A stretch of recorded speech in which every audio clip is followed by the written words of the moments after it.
Councillor Russell Perrin, leader of Harlow Council. So much going on at the moment here in Harlow. So things like Strawberry Star, 800 homes, the bulldozers moving in. As a leader of the council and all the plans before you're a leader and since May 21, you must be really pleased with things that are going forward. Yeah, I'm really pleased because regeneration is one of our key corporate priorities, but it's one of the things that we came in to office promising to deliver is regeneration of a town centre, but also wider regeneration of our town at large. It's not something that happens overnight. It takes an awful lot of planning and detail and communication with key stakeholders. That's people that have got land in the town, or people that own things in the town centre. But working with Strawberry Star, it's fantastic seeing them on site, beginning the redevelopment of our town centre, and that's just the first of many, many great announcements that we've got coming down the line, some in a matter of weeks. So people will be able to see a real tangible difference in the shape and the feel of the town centre. We are going to regenerate the town centre, that's a fact. It's happening. And is it important that you've made different changes in strategies about ownership and also do you feel you're singing from the same hymn sheet with all the partners you have as well, the private partners? I think so. We're trying to take people with us, but we're definitely taking a lead role in regeneration, and we're taking up a notch. A year ago or so when I first became leader, I talked about us being an Easter Day administration, regeneration, rebirth of the town centre being one of our primary functions. And we've made that really, really clear to our partners that we're not just going to paint a few new posts or put a few new paving slabs down. This is wholesale regeneration of our town centre, which has been long overdue. But regeneration is going out from the town centre as well. So we've got the work that we're doing with our partners around HGGT and also projects like what's happening over at Staple Tyre with the regeneration in the Staple Tyre area. So we've got lots going on, and the regen department here is extremely busy. Do you still have to get that message out? As you mentioned, HG, Harlem, Gilson, Garden Town, consultation on Latin Priory. We talk about partners. Those are houses all looking in on Harlow. Do you have to keep making sure you get that message that this is one big infrastructure and maybe one big regeneration with not just including Harlow Council? Because what we don't want to do with regeneration is just have the centre of Harlow regenerated, but our estates falling by the wayside, because some of our stock really needs investing in. But also we don't want to have brand new redevelopment around Harlow, which I believe you or your colleagues termed the donut effect. We want to make sure that as you go from the outer edges of Harlow all the way into the centre, you can drive through and you won't notice any difference in terms of regeneration.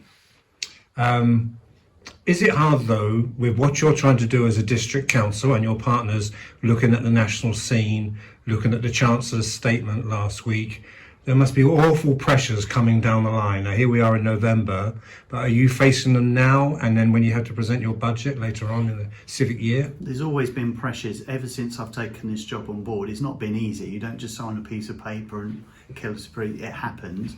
There's lots and lots of things that we have to overcome in order to make the change that's necessary. But we could just stick with the status quo and do nothing and just ride the national wave, or we could be in this to change things, and that's what my administration and that's what I am certainly determined to do, is to make sure that we change things for the better, be that in regeneration, be that in housing, be that in environment, be that in working with our outside partner agencies, getting inward investment into our town. These things take time, but my whole administration is focused towards that aim, and that's what I spend all of my time doing. And that's why I'm in this chair. I'm going to bring you back to regeneration in a second, but also going to think about people who want to know, I guess, sooner or later about council tax and the implication, whether it's what the national government think you can do a council tax or whether you repeat what you did last year. Yeah. I mean, our medium-term financial strategy sets out a 0% rise in council tax. That's the aim and ambition. A medium-term financial strategy is that, it's medium-term, and it's an aim and it's an aspiration, and that's what we're working to. Last year we set the target of actually cutting council tax, and it was one of the largest cuts in UK history last year.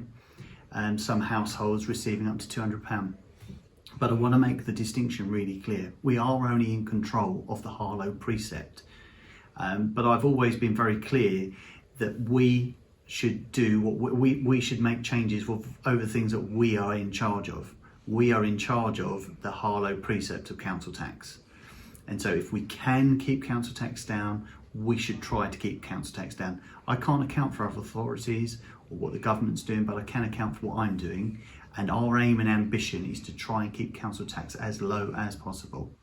And let's turn back, because I want to try and keep this to the estates and regeneration, etc. And there's the map behind you. We do see work. If you live in the town, you see work going on during spring and summer. What work goes on into autumn and winter in regarding all the work in the different estates, the work HTS does? Is that work we don't necessarily see? Are you talking about the environment? Environment, housing, repairs. This all still goes on, doesn't it? There's all this stuff that goes on in the background. But part of what we did when we came into administration, and one of the things that I've done as leader, is looking at what are we doing, what are the problems, and what are the strengths, what needs changing and what doesn't. So we've launched a number of reviews into the environment, into housing, and into particularly HTS governance, and looking at, right, what's working well and what's not working well. And a number of those reviews and the recommendations from them will be published almost imminently. And following on from that, we'll get change. So there's a lot of background work that goes on from my team here, trying to make things work better. It's not just a case of asking for the grass to become more often. There's fundamental things that need to change in order for the improvements in the environment and housing to continue. But as we've mentioned, or I've mentioned that, you've answered it, there's lessons learned from 5 acres, isn't there? Absolutely, and that's all been bundled up into part of the review. So there's nothing much more I can say to that other than the lessons been learned. I met with the residents of 5 acres and spoke to them personally, and they were very grateful for my intervention and for the support they've had in listening to them. And there will be lessons that come out of that process, and the housing team are currently looking at that at the moment. And going back into regeneration again, you've just appointed a new chief executive who has been embedded in, hate to use the X factor word, the regeneration journey for over 2 decades. So you must be pleased, all things considered, with that appointment. Absolutely. Most people don't realise, but the elected politicians here, they're not full-time politicians. It's not like it is in London. Many of us work. You know, I work in a school. So this is a part-time endeavour, but we put 100% of our effort into providing the strategic direction for the council. It's the officers headed up by the chief executive that actually deliver upon the wishes of the elected officials. And you need good, competent, solid, strong leadership in the officer corps to do that. And I'm really glad in Andrew Bramage, that is exactly what we've got.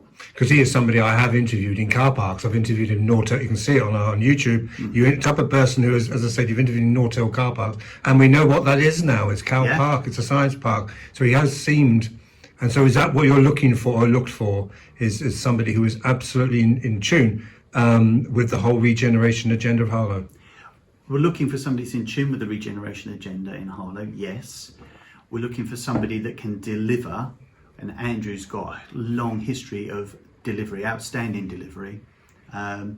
Enterprise zone status was something I was very proud of when I was the portfolio holder for regeneration over a decade ago, that we managed to get enterprise zone status for the town. And really pleased under Andrew's leadership, it continued to flourish. But Andrew has other skills and attributes that we need him to bring to bear, and he has them in buckets. We need to look at how we're delivering housing. We need to look at how housing stock is being maintained. We need to look at how the environment is going to be managed for the years to come. And we need to look at our resources and make sure that they're marshalled adequately, sensibly, to continue to provide high quality services, and Andrew has all of those skills and more to be able to do that.